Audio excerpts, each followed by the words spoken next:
Welcome friends on tactics of mathematics. आज के इस वीडियो में हम सिंपल इंटरेस्ट के कुछ क्वेश्चंस को देखेंगे कि उनको हम किस तरीके से आसानी से सॉल्व कर सकते हैं।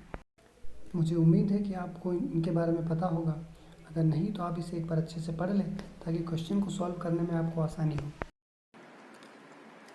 पहला प्रश्न में दिया गया है 2600 रुपये की राशि पर 7% वार्षिक दर से 3.5 वर्षों में साधारण ब्याज की राशि क्या होगी। साधारण ब्याज एसआई सिंपल इंटरेस्ट फॉर्मूला हमें पता है P into R into T equals to 100। Value put करेंगे, P की वैल्यू हमें क्वेश्चन में दे रखी है 2600 रुपये, रेट हमें दे रखा है 7% और टाइम हमें दे रखा है 3.5, यानी हम इसको 7/2 लिख सकते हैं या हम इसे 3.5 भी राइट कर सकते हैं। डिवाइड बाय 100, 0 से 2 0 कट एंड अब इसको मल्टीप्लाई कर सकते हैं तो हम यहाँ से कह सकते हैं 26 मल्टीप्लाई 49/2। ओके, यहाँ इसको हम कट करेंगे 13 से कट कर सकते हैं। सिंप्लीफाई इसका मल्टीप्लाई करेंगे 13 9 जा 117 17 11 कैरी एंड 3 4 जा 52 52 and 63।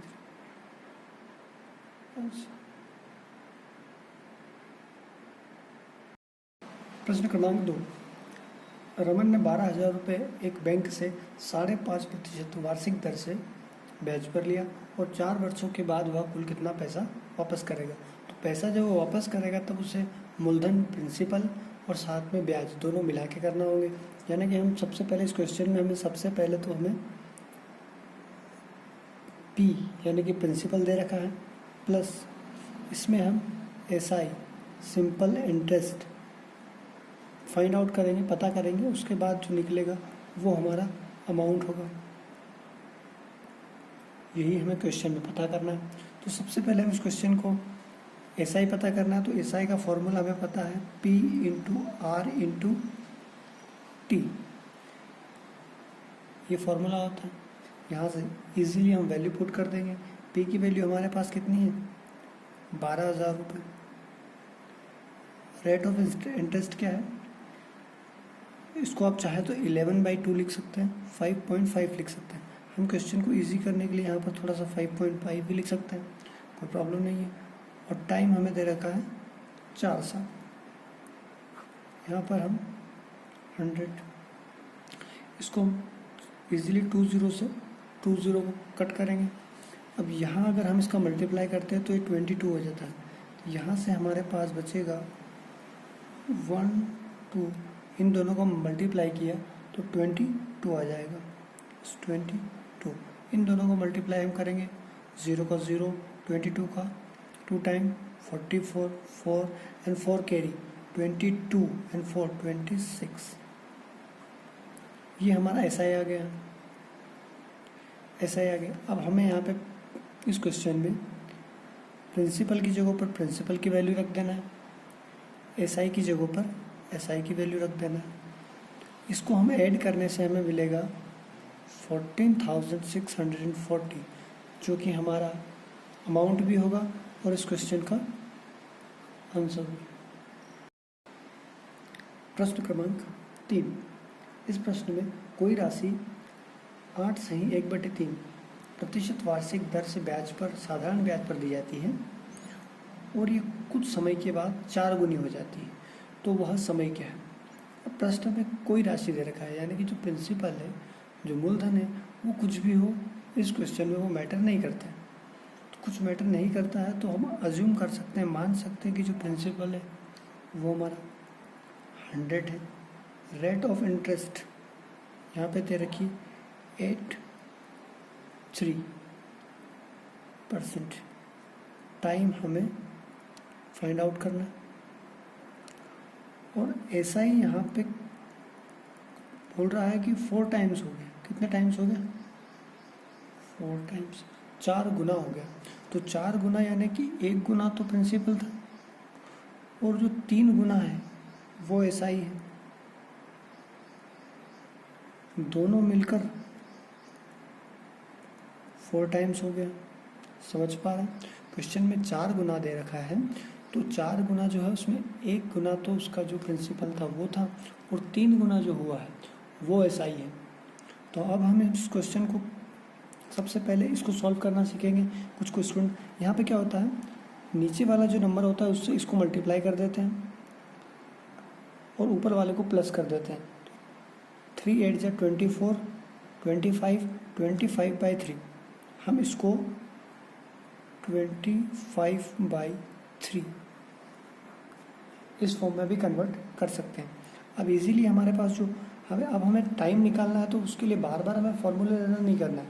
सिंपली हमारे पास जो फॉर्मूला है P × R × T बाई 100, और यहाँ पे हमें फाइंड आउट करना होता है, लेकिन यहाँ पे हमें पता है पहले से दे रखा है। कितने टाइम हो गया? 3 टाइम। 4 टाइम नहीं लेना है, 1 टाइम उसमें प्रिंसिपल है, तो हमें प्रिंसिपल को हटा देना है, बिकॉज प्रिंसिपल हम यहाँ पे इंक्लूड करेंगे। यहाँ पे हम 3 टाइम लिख देंगे। ओके, अब P की वैल्यू कुछ नहीं है, तो क्या अज्यूम की है अपन? 100, क्योंकि इस क्वेश्चन में प्रिंसिपल से हमारा आंसर पर कोई भी इफेक्ट नहीं होगा। P लिख दिया। R की वैल्यू हम यहाँ से फाइंड आउट की 25/3। टाइम हमें पता नहीं है, अब फॉर्मूले के अकॉर्डिंगली बाय हमें 100 करना है, और इक्वल्स टू 3 टाइम, यानी कि कितने गुना होगा? अगर प्रिंसिपल हमने 100 माना है, प्रिंसिपल अगर 100 मानना है तो उसका 3 टाइम कितना होगा? 300, 300। अब यहाँ से हम इसको सिंप्लीफाई कर लेते हैं, इससे इसको कट करेंगे। अब इन दोनों को मल्टीप्लाई करेंगे तो हमारा आ गया 25t इक्वल्स टू, अब यहाँ देखिए ये इक्वल टू है, इक्वल टू में क्या होता है, इधर जो नंबर इसको डिवाइड कर रहा होता है उधर जाके इसको मल्टीप्लाई कर देता है, या फिर इधर जो नंबर इसको मल्टीप्लाई कर रहा है वो इधर आके इसको डिवाइड कर देता है। तो यहाँ पर ये 3 इस नंबर को क्या कर रहा है? डिवाइड कर रहा है। तो ये जब इक्वल के उधर जाएगा तो उसे 3 से मल्टीप्लाई कर देगा, कुछ इस तरीके से। तो यहाँ से हमारी जो वैल्यू होती है वो कितनी आ जाती है? 900, और ये 25t। तो t की वैल्यू यहाँ से कैसे फाइंड आउट कर सकते हैं? बाय, अब ये देखो यहाँ इसको मल्टीप्लाई कर रहा है, तो इसको इधर लाएंगे तो ये इसको क्या कर देगा? डिवाइड कर देगा। आप इसको इजीली सॉल्व कर सकते हैं। हम इसको वैसे भी सॉल्व कर सकते हैं कि अगर ये 100 होता तो 4 टाइम कट होता, ये 9 टाइम्स है, यानी कि 4 9 जा 36।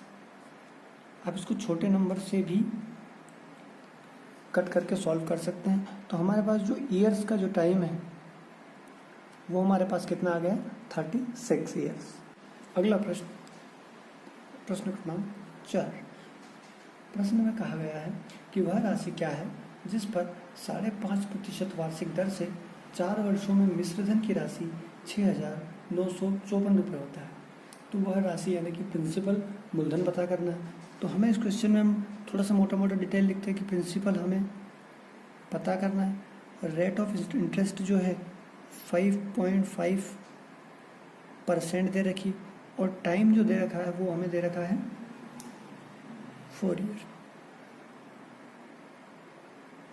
4 ईयर्स दे रखा है। और यहाँ पे हमें ए अमाउंट दे रखा है 6,954 रुपये। इसको हम फार्मूला मेथड से भी कर सकते हैं, और एक ट्रिक या जिसको कह सकते हैं थोड़ा सा एडवांस मेथड, दोनों मेथड से हम डिस्कस करेंगे। सबसे पहले हम इसको फार्मूला मेथड से करते हैं। तो फार्मूला मेथड ए का क्या हो जाता है, यहाँ पी पता करना है, A into 100/100 plus R plus R into T, ये इसका फॉर्मूला होता है। इस मेथड के थ्रू हम जाएंगे तो हमें ए की वैल्यू दे रखी है 6954 multiply 100 divide by 100 plus rate of interest 5.5 multiply by 4। इसको हम यहाँ से सॉल्व करते हैं तो 6954 मल्टीप्लाई बाई 100, यहाँ इसको हम अंदर सॉल्व करेंगे तो 22 हो जाता है। 22 प्लस 122। अब यहाँ इसको हम सिंप्लीफाई करेंगे। सिंप्लीफाई करने के लिए सबसे पहले इस बड़े नंबर को 2 से कट करें। 2 से कट करेंगे 3 4 7 7, 3 4 7 7, यहाँ से कट किया 6 1। अब 6 1, ये नंबर 61 एक प्राइम नंबर है जो होता नहीं, तो इजीली हमें 61 से इसको काटना पड़ेगा। तो हमें पता है कि 5 टाइम हम इसको कट करेंगे तो हमारे पास आ जाता है 305, ऊपर है 347 यानी कि 42, लास्ट में कैरी 7 बचा है। अब मुझे पता है कि मैं 6 को इस नंबर को 7 से करता हूँ तो 42 आता है और यहाँ पे 7 यानी कि 7 टाइम। इसको 100 से मल्टीप्लाई कर देंगे तो यहाँ हमारा बच जाएगा 5700। ये हमारे पी की वैल्यू यहाँ से पता चल गई। यहाँ से हमारे पी की वैल्यू कितनी पता चल गई हमें, पी बराबर 5777। ये तो फॉर्मूला प्रश्न नंबर 5 इस वीडियो का आखिरी प्रश्न है और पिछले प्रश्नों से इस प्रश्न का लेवल थोड़ा सा अच्छा है। तो आप इसमें देखिएगा 2 अलग अलग टाइम दे रखे हैं और 2 अलग अलग अमाउंट दे रखे हैं। इन टाइम के डिफरेंस और अमाउंट के डिफरेंस, दोनों के डिफरेंस की हेल्प लेके हमें यहाँ पे प्रिंसिपल पता करना है। तो देखिए इस क्वेश्चन को हम कैसे सॉल्व करें। पहले तो हम ये समझेंगे कि कोई धन है वो 3.5 साल के बाद 950 हो जाता है। 3.5 साल के बाद यानी कि पहले कुछ रहा होगा, तो इसमें भी कहीं ना कहीं पर इंटरेस्ट जुड़ा हुआ है। फिर वो हम क्या कह सकते हैं 6 वर्ष और 3 माह के बाद वो 1148 हो जाता है। इसमें भी कहीं ना कहीं पे ऐसा ही है, ऐसा ही 2 बार जुड़ चुका है। तो पहले वाले जो अमाउंट है उसकी हेल्प लेके हम इस क्वेश्चन को सॉल्व करेंगे। 950 को हमने अमाउंट मान लिया, इसमें से हम माइनस करेंगे। माइनस क्या करेंगे, हमें यहाँ पर 2 वैल्यू दे रखी है, A2 माइनस A1।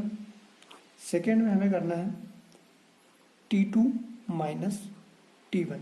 और टाइम, ये वाला जो अमाउंट, फर्स्ट वाला जो अमाउंट है वो इतने टाइम के बाद हुआ है, तो इसी को हम यहाँ पे टाइम दे देंगे 7/2। इस तरह का फॉर्मूले से हमें बनाना भी होता है, इजीली कोई फॉर्मूले होते नहीं, ये हमारी अप्रोच के ऊपर डिपेंड करता है। तो यहाँ से आपको समझाने के लिए मैं इस तरह का फॉर्मूला बना रहा हूँ। तो यहाँ पे आप देखेंगे इन दोनों का डिफरेंस आप चाहे तो यहाँ भी सॉल्व करें, लेकिन आप यहाँ पे सॉल्व करें, लेकिन आप इजीली माइंड में भी कर सकते हैं कि 50,000 से कम है, 50 में इसको दे देता हूँ तो ये 198 हो जाएगा। कैलकुलेशन आपको फास्ट करना होगी, 198 हो जाता है। अब देखेंगे आप यहाँ से 198, इसका डिफरेंस 25/4 माइनस 7/2। फ्रैक्शन का अगर आपको नॉलेज है तो आपको पता होना चाहिए कि फ्रैक्शन में से माइनस प्लस तभी हो जाता है जब उसका बेस या जिसका हर वो सेम होता है। तो सेम करने के लिए ये 4 है, इसको 4 करने के लिए 2 से मल्टीप्लाई कर देंगे ऊपर नीचे। तो यहाँ से जो हमारे पास वैल्यू है वो क्या निकलेगी, 14/4 यानी कि 11/4, 198 11/4 मल्टीप्लाई 7/2। कुछ इस तरीके से यहाँ से हमें वैल्यू देखने को मिल। अब इसको हम आगे सॉल्व करेंगे तो हमें पता है 198 डिवाइड बाय, ये जो नीचे बेस होता है इसको यहाँ पे डिवाइड कर रहा है, ये इसको ऊपर ले जाके मल्टीप्लाई करेगा। 11 हो गया, ये 4 ऊपर चला गया, देन 7/2, 7/2। अब यहाँ से सॉल्व करके हम इसको SI को फाइंड आउट करेंगे। तो हम यहाँ से देख सकते हैं किसको हम इजीली कर सकते हैं, इसको हमने 2 टाइम कट कर दिया। क्या ये नंबर कट हो रहा है, तो मैं इसको चेक करता हूँ, हाँ ये 11 से कट हो रहा है 1 टाइम एंड 8 टाइम। इसको हम यहाँ से 18 × 14 इसको हम सॉल्व करेंगे, 2 and 5 and 5 2। अब इसको और भी इजी वे में सॉल्व कर सकते हैं। तो यहाँ से हमारी जो SI की वैल्यू निकली है वो ये है, और 950 माइनस 252 इसको हम इजीली कैलकुलेट यहाँ से करेंगे, जो 0 8 and 1 carry 6, 1 carry and 15 6 9 and carry 6 9 8 answer.